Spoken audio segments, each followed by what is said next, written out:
What's up guys, in this tutorial I will show you how to install and use the Instagram app on your PC and Mac. This should be quite an easy tutorial. For more information, click on the first link in the description below. Most people know that you can use the web version of Instagram on your PC.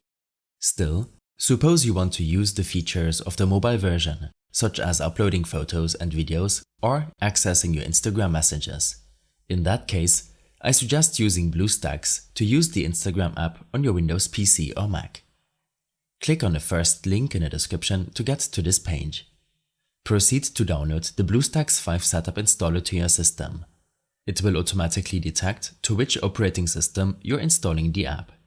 The download should only take a couple of seconds, and your browser can help you find your downloaded files. Open the installer and follow the install wizard to install BlueStacks to your system. Once installed, BlueStacks will open up automatically. If this is your first time using BlueStacks on your PC, you must log in to your Google account when searching for the Instagram app in the Google Play Store. Next, search for Instagram and install the app on your Android emulator. The 60 MB download will take a couple of seconds, and you can then open up Instagram on BlueStacks. When opening the app, BlueStacks might prompt you to restart the application to apply the recommended graphic settings. Open up Instagram and proceed to log in with your account credentials. This will allow you to use the mobile Instagram version on your Windows PC or Mac.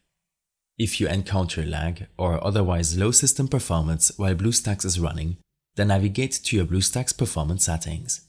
Set the performance mode option to low memory.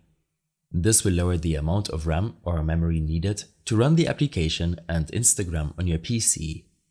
Under Display, set the display orientation option to portrait, and Instagram will run in portrait mode. Below, you can increase or decrease the display resolution when using BlueStacks. This will largely depend on your monitor's resolution and screen size. In case you have any further issues or problems following this tutorial, then I suggest following my extensive guide linked in the description below. I hope this helped you out. Leave a comment if you have any questions, and see you in the next one.